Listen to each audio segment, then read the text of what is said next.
So good morning. Hello. Welcome to this session on navigating college opportunities, focusing on study abroad, career advancement, and student activities. My name is Sarah Walter, and I'm Director of Study Abroad in the college.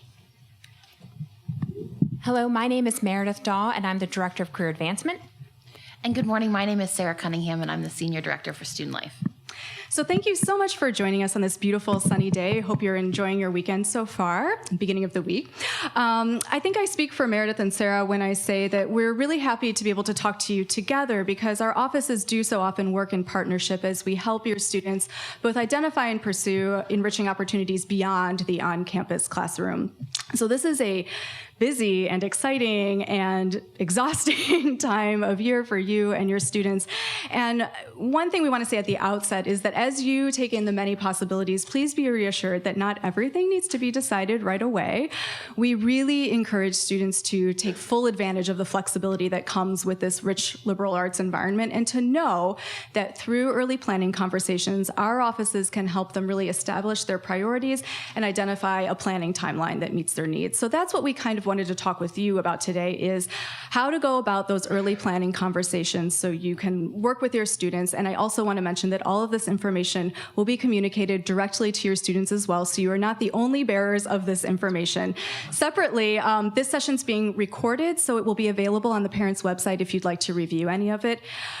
Because we're really focusing on the broader planning picture and we don't have enough time to go into the details of all of our programmatic opportunities, I did want to mention that we do have some other more detailed information up here, and we also have a timeline available for you to take away.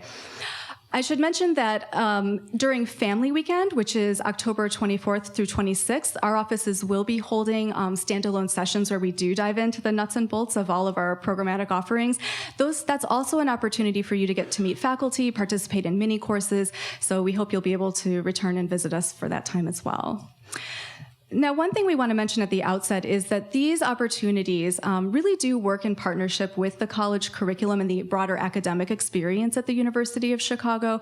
I think it can be easy to think about study abroad or a summer internship or establishing a student organization as extras, but we find, based on our follow-up surveys and conversations with students, that these experiences are contributing in meaningful ways to both their personal and academic happiness on campus and also to their future professional and academic pursuits. We found that 75% of our Fulbright scholars had studied abroad at some point while they were in the college, as well as the majority of the Rhodes Scholars from the university.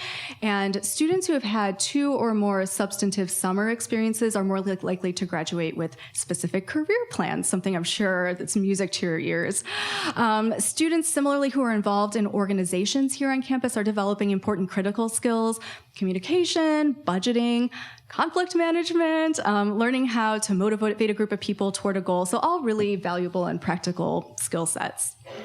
We are so impressed each year and inspired by the creative drive of our students. And so just know that this is an exciting time of year for us too, because we know that with every entering class, it's a new group of students who are bringing their energies and ideas and challenging opinions to our programs, which is something we really welcome. So we hope you'll come away with the sense that we are eager to connect with your students, and we're here to work with them beginning now in their first year all the way through graduation so they can take full advantage of all of the opportunities here.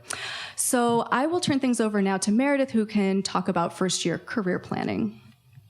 Well, hello again. I'm excited to be here. This is my 12th year working in career advancement at the University of Chicago, and I'm here to represent our office of 45 staff members. And we're all trained to work with students, to provide career counseling, and to connect them with industry opportunities or to apply to graduate professional school. And the majority of us have worked in industry prior to coming to work at the University of Chicago. So I'm just going to highlight a few of the things that we do specifically for first-year students as they think about their career planning process. First, I want to mention that all first-year students were assigned an individual career counselor, and this is a person who will act as the touchstone throughout their 4 years here at the University of Chicago. It's someone that we assign them to based on the preference they indicated in their college application. So, for example, if they said they're interested in applying to medical school 4 years from now, or they're interested in a field in STEM or education, we try to match them with someone who has that industry expertise. However, like most 18 to 22-year-olds, their minds may change or they might move in a different direction. That's absolutely okay, and we can reassign their advisor. They can pick someone else they want to work with. But at least there's someone here from the very beginning that's here to act as a resource and to follow up with your student throughout their first year. So your student has received an email communication and letter from their advisor already, and then we'll be following up with them again in the next couple of weeks to check in and then to remind them of some programs and workshops we have coming up fall quarter that first-year students may want to take advantage of. In addition to having all students be assigned to an advisor, we put on a series of experiential education opportunities specifically for first-year students, and I wanted to highlight those here. Because internships are becoming really the way that students get full-time jobs in many cases, we wanted to come up with a precursor to the internship experience called an externship, which is really a 1 to 2 day job shadowing opportunity. And this is a really good way for a student who's interested in exploring a career field to try it on. It's not based on any prior work experience. Students apply for an externship that we coordinate based on an industry or organization preference. They are assigned to a University of Chicago parent or an alum, so a safe person within the organization that they can spend time with. We have these opportunities around the world, not just in Chicago, and they take place at times when school's on break. So they take place during winter break and spring break. However, if those times don't work for your student, we can come up with ad hoc arrangements. We have lots of parents and alumni who want to provide externships to our students. Again, when reviewing the applications, it's not based on any prior work experience, just a student's interest in exploring that field. And we assign almost every student who wants an externship to an externship experience. And we think it's been a great way for students to develop kind of a pipeline of opportunities. They get an externship, they can put that on their resume, that can develop and lead to further opportunities. And it's also a great way for us to showcase to our employers how fantastic our University of Chicago students are. So those are those externships. It's kind of a 1 to 2 day experience. We also have a complementary program called our Career Track program. And this is where we take students to, this year, about 40 cities. Students can pick one track that they want to be part of, and they get to see a city based on an industry theme. So, for example, when we go to Boston, we focus on healthcare. When we go to San Francisco or Silicon Valley, we tend to focus on venture capital, entrepreneurship, tech. We pick one of those themes. And students get the opportunity to visit between 4 to 5 organizations during the day, and then at night we do reception so students can mingle with employers and alumni in the area, again, to further their professional networks. This is a fantastic way for students to try on a career field, to build industry expertise, because during each of the organization visits, they're getting a deep dive into that particular organizational culture and what's happening in that career field. And then also, oftentimes our students are being interviewed while they're at the Trek site. We send resume books ahead of time, and organizations say, I'd love to interview a handful of these students for an upcoming internship while they're here at my organization. It's one of the ways that we facilitate off-campus recruitment, where we bring students to the actual organization, to the site. So I'm excited to say that in this year, we have lots of exciting treks planned. I just wanted to highlight how this works. So we tend to do treks 4 times a year. We take longer treks to destinations outside the Midwest and international locations in September before classes begin. We do more treks in December, right after finals, at the beginning of winter break. We take shorter treks that are usually only 1 to 2 days over college break day in February. And then again, we tend to do longer treks over spring break. We're all over the United States. California is a very popular destination for us. This past September, we just added Seattle, where we were at Amazon and Microsoft and Nordstrom. Very popular trek.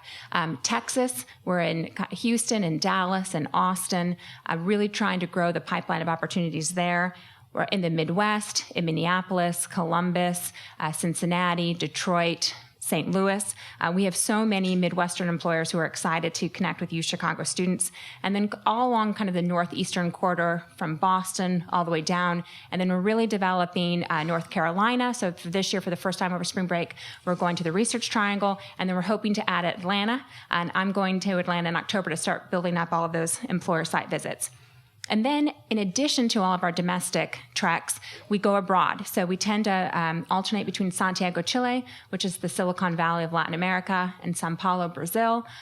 We're very present in Europe. This fall, we're taking our first trek to Paris. It'll be based on law, and we have an alum who's sponsoring us to do that program. London, we just had a trek return from doing arts and journalism and media in London, so that was really exciting. And then we also had a trek just return yesterday from Helsinki, Finland, and that was based on education and thinking about the Finnish system of K through 12 education and what our students could learn from that opportunity. We're very present in the Middle East. We've been to Egypt several times, to Istanbul. We're adding Dubai for the first time this year. And then in Asia, this is probably some of our most popular treks. We had a trek return this September from going to Hong Kong and to Singapore. And then we also combine Beijing and Shanghai as one standalone trek. And then we also go to Seoul, South Korea. So these are opportunities that are available to students first through fourth years. Students can participate on as many treks as they want to. And the good news to the parents in the room is that they're very cost effective, and that the college pays for the room, so the hotel room and accommodations, all of the ground transportation and food for the students. Many of the treks cover the airfare.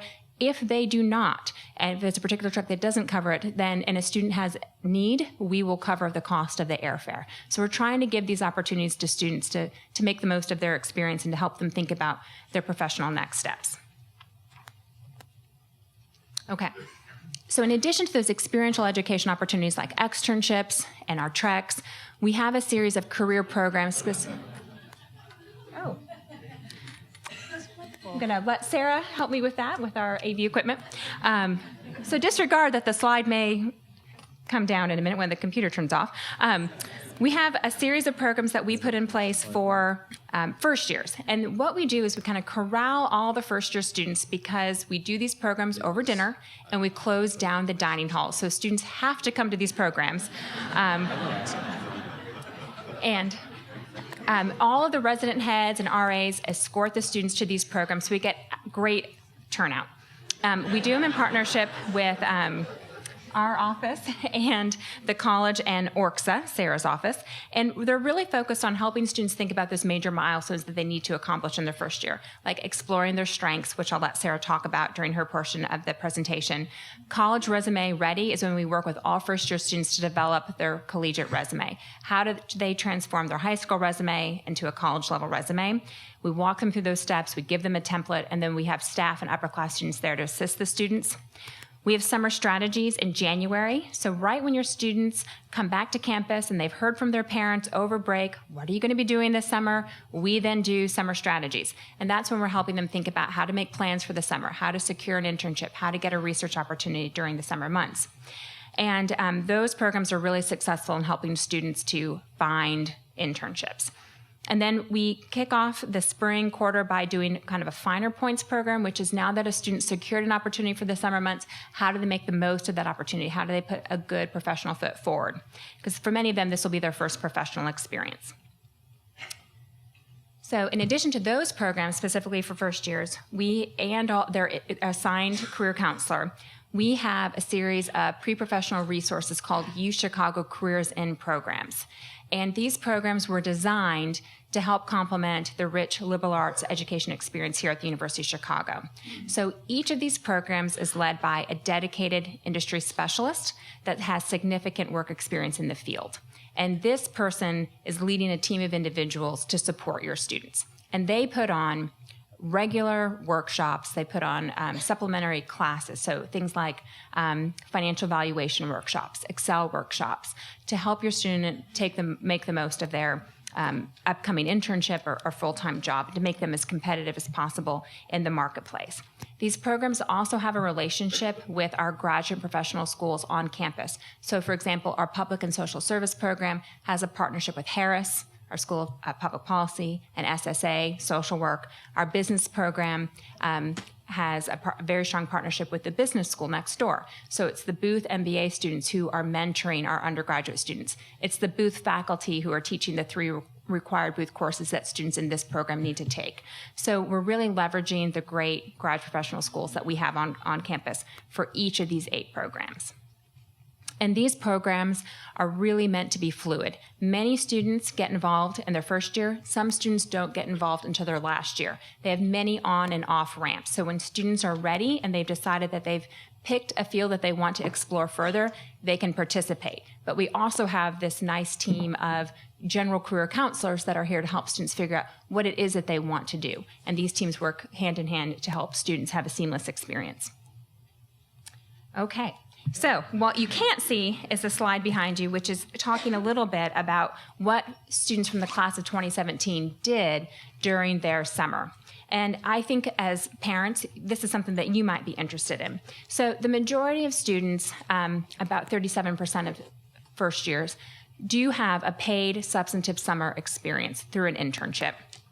And a lot of students are competitive in the application process for an internship, whether they get it through our METCAP program, which is our flagship program, or they get a grant from our office to design their own internship experience, and they get $4,000 that's portable that they can bring with them to an organization that they're interested in.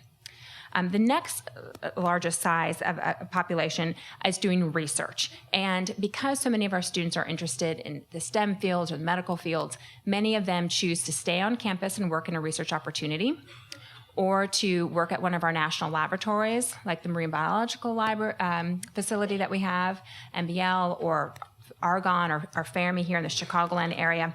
Or many of them return to their local hometown and work at a university there or an organization that conducts research. We have funding so that these research opportunities are paid as well.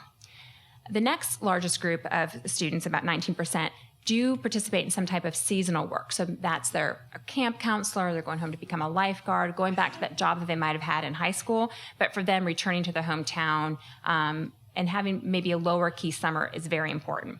And then the remaining students choose to travel, to take courses either here at this university or go home to a local institution to take courses, or just get some rest and relaxation, and that's okay too. But thought you might be interested in that. These are statistics that we share with students during our summer strategies program so that they know what their peers have done before them and then can connect on how do they pursue that opportunity, how do they find that internship or research opportunity. And before I pass it back to Sarah to talk about study abroad, I just want to say that we are here throughout the students' 4 years. We're also free to alumni for life. So if a student does Teach for America and then they want to come back and work with us to maybe think about an MBA application or they want to apply to a PhD program, we're here to support them throughout their careers. And we're just excited that we're going to get to work with them beginning in their first year. And I'll turn it over to Sarah. Thanks so much, Meredith. And I should say that I am a beneficiary of the lifetime alumni support from the Career Advancement Office. So facilitated my work here and my entry into the Office of Study Abroad. I started here 7 years ago as a program coordinator. I'm now director of the office. My own study abroad roots extend back even further to my time as an undergraduate, where I spent a year abroad in France and lived with a host family. And I suppose it sounds a little bit cliche now to say, but it truly was one of the most important and transformative experiences of my time in college. So it's just really a joy for me to be here at this institution, working in this field and helping our own exemplary students pursue their international ambitions. So what I want to do today is just give you a sense of what study abroad participation looks like at the University of Chicago, and also familiarize you with the ways that we're working with students beginning in their first year to help think about these opportunities and really position them to seize the occasion when the time is right. We're really thrilled that so many students here do choose to study abroad. About half of students representing the full range of majors choose to study abroad. And we think that one of the reasons that so many students take advantage of these opportunities is that the programs tend to reflect the reasons that students have sought out the college in the first place. These are academically rigorous programs that are taught primarily by our faculty who have deep roots in a particular place and are really sharing their research and scholarship with students overseas.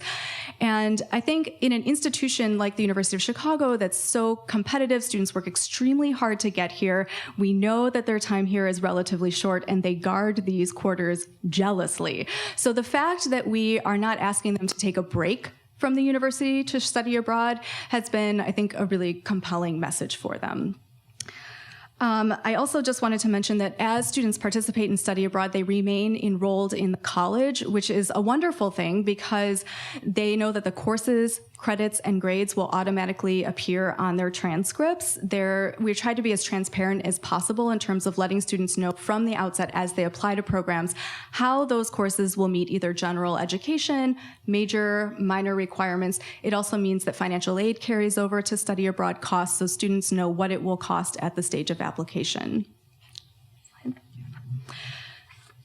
So just to touch on the types of programs that we have a diverse range of programs across the globe, and our signature faculty-led programs include the Civilization Studies, or CIV programs, that you or your students might have heard about.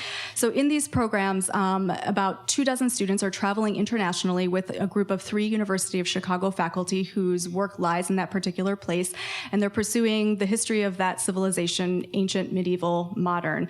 And it's allowing the students to complete the college's year-long civilization studies requirement, which is a core requirement for all students, irrespective of major, in a single quarter plus a language course. So it's a full 4-course quarter that students are getting.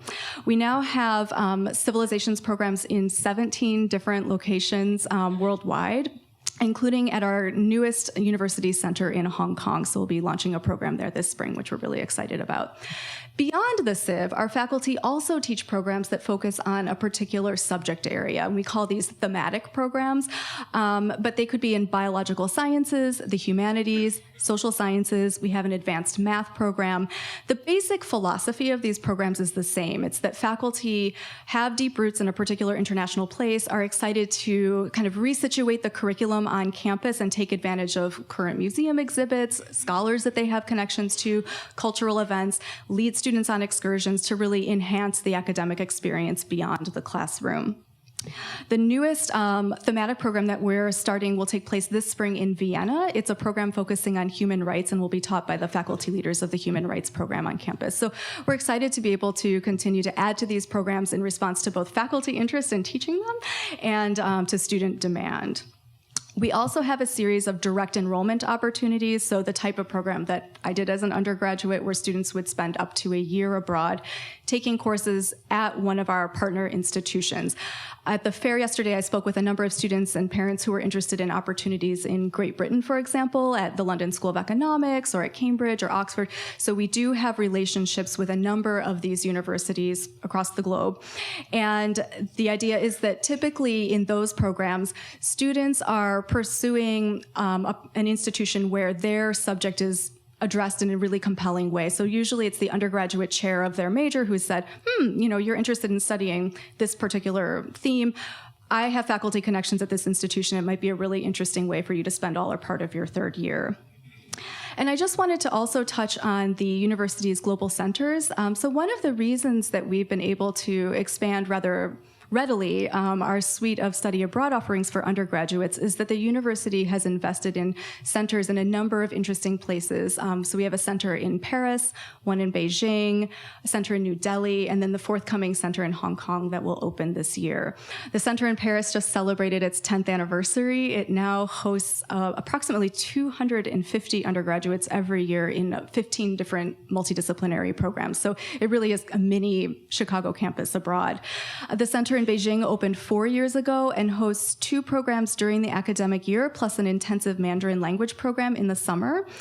The center in Delhi, which has just opened, will host our South Asian Civ program for a portion of the autumn quarter this year. And as I mentioned, we're excited to be building programming in Hong Kong at the university's newest center there. So it's not that every study abroad program is hosted at a center, but it does mean that having this physical presence allows us both to enhance our programs pretty readily in response to faculty interest, and also allows us to build connections to alumni and other local scholars in that particular place. So one of the questions that comes up quite frequently and understandably with respect to study abroad is about timing. So when's the best time to study abroad? And my answer might not always be satisfying in a concrete way, but it's for good reason. And that's because we do have a diverse array of programs, from the quarter-long CIV programs to faculty-led thematic programs to direct enrollment and summer opportunities. And of course, we have a diverse student body who are pursuing all different kinds of majors and other activities here on campus. So there is no one right recipe. Our message to students is always is that with early planning, students of all majors, including pre-meds, can study abroad and graduate on time. And we really advise them to talk with their academic advisor, kind of put together a thoughtful plan for their first year and beyond, and then come talk to us, and we can really kind of map in where study abroad will best fit. It's also possible to study abroad in more than one program, and so we have this sort of remarkable example of a woman, Tiffany Taylor, who came to the University of Chicago from Memphis, and she had never traveled abroad before she came here. And her third quarter of her first year, she decided she would do the Paris astronomy program, so she completed her physical sciences requirement abroad in Paris, not too shabby. And from there, I think she was infected with the study abroad bug. She went on to study abroad in South Africa, in China, in South Korea, Tanzania. She graduated on time. She was then a Fulbright scholar in New Delhi. She went to Santiago. She's now the U.S. Youth Observer to the UN General Assembly. And so hers was a remarkable trajectory. Not every student can or should be a Tiffany Taylor, but she is an interesting example of how students can blend these experiences depending on their interests internationally and also their academic areas of focus here on campus. Perhaps a more palatable recipe might be doing one civ program, say, and then returning abroad either later in that year or in a future year to focus on a major field. So that's a really common kind of pairing that students who want more than one experience tend to do. Our office also supports students during the summer through grants. So we have grants available for both intensive language study and research abroad, so something that your students can be thinking about as well. So just to touch on some kind of planning basics, again, in their first year, the key is to talk with their academic advisor, kind of put the basic picture together for the first year. Some students do choose to study abroad spring quarter of the first year, but that's a less common path. Students really want to take into consideration both general education requirements, their major courses. I think we are in a really fortunate situation here in that many majors have lots of room for electives, and so there's lots of flexibility for students if they want to pursue a study abroad program, even if it's not contributing to their major field. For most programs, students apply the year before they study abroad. So if your student's interested in studying abroad in their second year, this would be the year to apply. And we will be holding a number of information sessions. We will email your students repeatedly about these, and we will have an overview of all of the types of programs, the credits that they grant, how students apply, how financial aid and housing and all of those other pieces work to study abroad. And then after those general orientation sessions, we'll have breakout sessions focusing on particular locations. In January, we have a really fun and lively student fair. It's organized by our student advisory committee. Students who have done these programs staff tables. They're always really enthusiastic about their program being the best. And as we all know, students are the only reliable narrators. And so your students can get authentic, real information from people who are not stodgy administrators. And then, of course, we do hope they will talk with those of us administrators who really want to see them. They can come by our office anytime, talk with me, talk with our program coordinators, and we'll welcome them the first day on campus, but we can probably be most helpful if they come after they've had that first planning conversation with their academic advisors. So I think the big takeaways are that we have a diverse offering of programs that can really accommodate our diverse student population, and that all students can study abroad so long as they think about it from the beginning and come see us, and we can put together a thoughtful plan. So thanks so much. I'll now let Sarah talk about the ways that her office is working with students on campus. Thanks, Sarah. We planned that, so it's Sarah to Sarah. So within the Center for Leadership and Involvement, we're really excited. We're in the second year of our program with the Strengths Quest tool from Gallup. It's a great partnership with the college and as well as with career advancement. So all of your students have been invited to take the Strengths Quest tool. And of all of our first year students, 81% of them have already taken the tool. And we really use this as an opportunity to talk to our students about their unique talents and strengths that they bring to the table. And we ask them to consider those strengths in a variety of ways. So whether it's how they apply it in a group setting when they're working on a class project, how maybe they work with a group of interns, as well as maybe how they apply it or leverage it when they're managing conflict in the residence hall floor or leading a student organization. As you can see, this class is quite exciting to work with.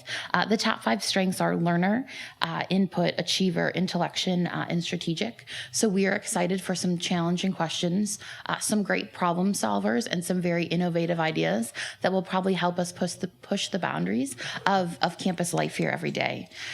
So if your students have not taken the tool yet, we would encourage them to go ahead and take it. It's in their portal when they log into UChicago.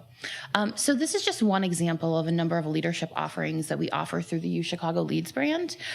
We really ask students to think about what it means to be a leader for them and what parts of leadership inspire them or will empower them and kind of those next steps that they're thinking about their experience on campus.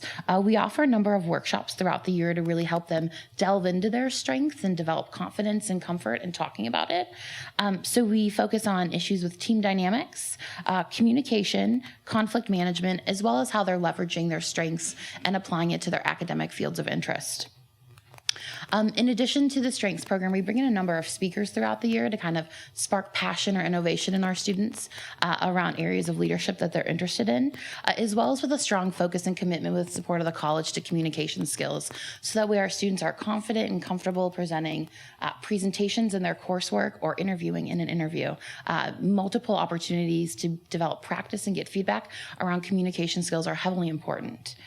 The other piece to this is we offered a pretty competitive student leadership experience through the Student Leadership Institute. It's through an application and interview process, and students will go through that at the end of fall quarter, and we select 50 students to go through a 2-quarter experience. They're assigned to a cohort, are kind of given a leadership challenge and work with staff across the university, as well as assigned peer leader to kind of go through a leadership experience for 2 quarters. So your students will find out about all that information, but just in case I start talking about SLI, that's what they're talking about. So in addition to study abroad, the wonderful opportunities with TREX and career advancement programs through UCIB, there are also over 450 student organizations on campus, which is a lot. So what we really recommend students doing is going to blueprint.uchicago.edu. They will get all of this information, but it's an opportunity for them to kind of sit back and search through student organization opportunities with keywords. I should also add that this information will all be available on the parents' website too, so you don't have to be taking crazy notes. So just to highlight a few of the student organizations, UChicago actually has student government. Elections for the first-year class will take place in a week and a half. So your students all have an opportunity to actually meet student government at a barbecue this week. And if they're interested in applying to be one of the 4 reps for their college, for their class, they'll have an opportunity to do that. The Chicago Maroon newspaper is actually housed in this building in the lower level. So if students have interest in writing, we're home to a very competitive and world-renowned Model United Nations team that hosts a conference for 3,500 high school students from across the globe at the Palmer House down in Chicago over the first weekend in February. In addition, we have 40 competitive sports clubs and intramural teams, 60 groups just focused on community service, a cappella dance and improv groups, a whole slew of those, cultural and religious student organizations, a radio station, a television station, a solar car team. And if that's not enough, students can start their own groups. So I would just highlight that a week from Friday is the student organization fair. About 300 groups will be there. It's in your students' O-book, so encourage them to stop by. But if they have particular interest in a specific group, they can go on to that Blueprint website and find contact information for the president of that organization, and they can go ahead and reach out. In addition to all of those opportunities, Campus and Student Life also has a number of programs throughout the year that give students a chance to kind of check in and have a kind of a one-time immersion experience. So our university's Community Service Center offers a day of service the second Saturday of each month. In addition, our Office of Multicultural Student Affairs hosts a number of heritage celebrations throughout the year. And there are opportunities with a really neat dialogue project in our Office of Multicultural Student Affairs called the Emerging Minds Project, which is a facilitated cohort experience that gives students the tools and skills to develop dialogue and conversations around issues of social justice and diversity. It's a wonderful opportunity for students to kind of roll up their sleeves and develop these strong communication skills and then lead their peers through a number of dialogues and conversations while they're here on campus. In addition, we have an LGBTQ mentoring program that matches students without faculty and staff across campus to add an additional layer of support. And then most importantly, moms, when you're expecting a phone call from your students during Mother's Day, if your students say they can't talk to you or they forget to call, they're participating in SCAV, which is the largest scavenger hunt in the country. And so students participate in a 4-day experience if they live in the residence halls, and typically they're helping out with a scav clue or two. There's about 360 typically, as well as a road trip. So if you don't hear from them on Mother's Day, I apologize now, but they're working on scav. So Meredith and Sarah and I wanted to take the last few minutes to, we will take questions here up at the front, and to let you know that we're here to answer questions. Again, all of the information will be posted on the UChicago website, as well as we have a little cheat sheet that kind of walks you through key events for the year. So thank you very much, and we'll be here to take questions. Thank you.